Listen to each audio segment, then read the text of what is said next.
LIC एक शानदार investment है या बस एक इंश्योरेंस? ये आप जानते हैं इंडिया के सबसे बड़े फाइनेंशियल सवालों में से एक है। तो चलिए आज इस पूरी पहेली को सुलझाते हैं। कोई मार्केटिंग की बातें नहीं, सिर्फ सीधी सच्ची बात। तो सवाल यही है कि LIC को क्या समझें, एक बढ़िया इन्वेस्टमेंट या बस एक बीमा पॉलिसी। देखिए, एक तरफ तो एजेंट्स हैं जो सालों से इसे एक जबरदस्त इन्वेस्टमेंट बताकर बेचते आए हैं, और दूसरी तरफ हैं कई फाइनेंशियल एडवाइजर्स जो कहते हैं कि इससे दूर ही रहो। तो भाई सच क्या है? पता है, इस पूरे कंफ्यूजन को समझने की चाबी ना बस इस एक लाइन में छिपी है। LIC का मतलब है सुरक्षा प्लस अनुशासन। मतलब ये न तो पूरी तरह से इन्वेस्टमेंट है और न ही सिर्फ इंश्योरेंस। जैसे ही आप इसे इस नज़र से देखेंगे, सब कुछ एकदम साफ हो जाएगा। तो फिर LIC को क्या समझें, एक हेलमेट या एक गुल्लक? इसका असली काम है क्या? चलिए इस कंफ्यूजन को हमेशा के लिए खत्म करते हैं और समझते हैं कि LIC का असली मकसद क्या है। देखिए, सबसे पहली और सबसे जरूरी बात, LIC का काम आपको अमीर बनाना है ही नहीं। इसका पहला काम है एक सेफ्टी नेट बनाना।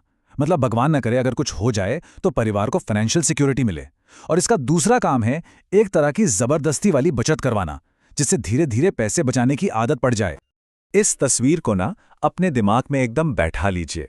LIC एक हेलमेट की तरह है जो जिंदगी के हादसों से आपके परिवार को बचाता है, और साथ ही ये एक गुल्लक जैसा भी है जिसमें आप चाहते हुए या ना चाहते हुए भी हर साल थोड़ा थोड़ा पैसा डालते रहते हैं। ये दोनों काम एक साथ करता है। तो एक बात बिल्कुल साफ है, अगर आप एक स्पोर्ट्स कार ढूंढ रहे हैं जो आपको फटाफट अमीर बना दे, तो LIC बिल्कुल भी वो चीज़ नहीं है। ये तो आप कह सकते हैं एक कछुए की तरह है, धीमा, स्थिर और एकदम सेफ। ये आपको मंजिल तक सेफली पहुंचाएगा, पर तेजी से नहीं। तो सवाल यह है कि ये कछुआ किसके लिए सबसे अच्छा है? चलिए एक छोटा सा लिटमस टेस्ट करते हैं और देखते हैं कि किस तरह के फाइनेंशियल प्रोफाइल के लिए LIC सही बैठता है। सबसे पहले तो वो लोग आते हैं जिन्हें मार्केट के उतार चढ़ाव से डर लगता है, जिनकी रातों की नींद उड़ जाती है। उनके लिए ना सबसे बड़ा मंत्र यही होता है कि भाई मेरा कैपिटल सेफ रहना चाहिए। वो कम रिटर्न से तो समझौता कर लेंगे, लेकिन अपनी मेहनत की कमाई पर कोई रिस्क नहीं ले सकते। दूसरे नंबर पर वो लोग हैं जो खैर बचत तो करना चाहते हैं पर कर नहीं पाते। हर महीने सोचते हैं कि चलो इस बार SIP शुरू करेंगे, लेकिन फिर पैसा कहीं ना कहीं खर्च हो ही जाता है। ऐसे लोगों के लिए LIC का जो सालाना प्रीमियम है ना, वो एक तरह से जबरदस्ती की बचत का काम करता है, एक डिसिप्लिन बना देता है। और तीसरा ग्रुप, ये वो लोग हैं जिनके लिए मन की शांति ही सबसे बड़ी चीज है। उन्हें सरकारी ब्रांड पर आंख बंद करके भरोसा होता है। उनके लिए ये जानना कि उनका पैसा एक सरकारी संस्था में सेफ है, ये बात किसी भी हाई रिटर्न से कहीं ज्यादा जरूरी है। लेकिन सिक्के का दूसरा पहलू भी देखना जरूरी है। कुछ लोगों के लिए LIC सिर्फ एक बुरा ऑप्शन नहीं, बल्कि उनके फाइनेंशियल गोल्स के लिए एक बहुत ही इनएफिशिएंट टूल है। तो चलिए देखते हैं किन्हें LIC से दूर रहना चाहिए। देखिए, अगर किसी का लक्ष्य वेल्थ क्रिएशन है, मतलब लंबी अवधि में एक बड़ा कॉर्पस बनाना, तो LIC उनके लिए नहीं है। इसका जो 5 से 6% का रिटर्न है, वो तो महंगाई को भी मुश्किल से बीट कर पाता है। ये आपके पैसे को उस स्पीड से नहीं बढ़ा सकता जैसे कि इक्विटी जैसे इंस्ट्रूमेंट्स बढ़ा सकते हैं। अब अगर कोई म्यूचुअल फंड, SIP और स्टॉक मार्केट जैसी चीजों को समझता है और उनमें कंफर्टेबल है, तो उसके लिए LIC में पैसा लगाना एक बहुत बड़ी गलती हो सकती है। क्यों? क्योंकि वही पैसा कहीं और लगाकर कहीं बेहतर रिटर्न पाया जा सकता था।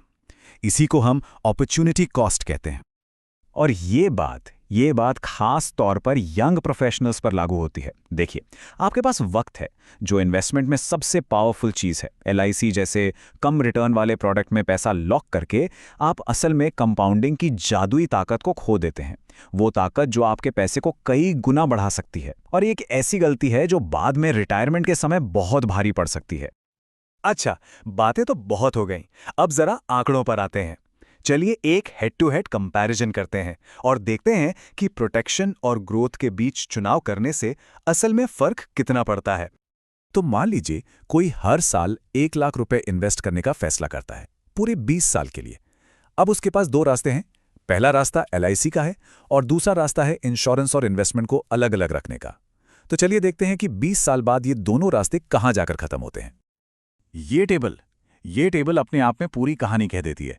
एक तरफ है ऑप्शन ए यानी LIC, जहां रिटर्न मिलता है करीब 5 से 6% और फ्लेक्सिबिलिटी भी कम है। दूसरी तरफ है ऑप्शन बी यानी term insurance plus mutual fund, जहां 10 से 12% तक का रिटर्न संभव है और ट्रांसपेरेंसी भी बहुत ज़्यादा है। लेकिन सबसे बड़ा फर्क देखिए वेल्थ वाले कॉलम में, जहां दूसरा ऑप्शन मीलों आगे निकल जाता है। तो अब तक हमने जो भी समझा, चलिए उसका एक छोटा सा क्विक चेक करते हैं, देखते हैं कि क्या सीखा। इसका सही जवाब है बी। LIC का मेन काम है जिंदगी के रिस्क को कवर करना। ये एक सेफ्टी नेट है, वेल्थ बनाने वाली मशीन नहीं। और इसका जवाब है बिल्कुल सही, बी।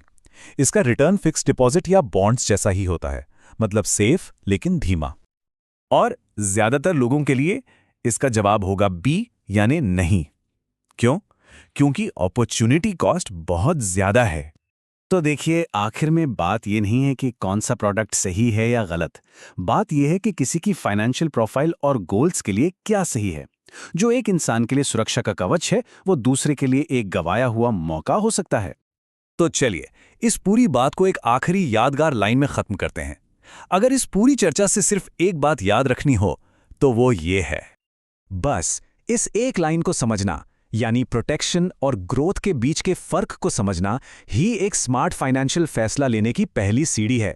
और अब इस जानकारी के साथ कोई भी अपने और अपने परिवार के लिए सही फैसला ले सकता है।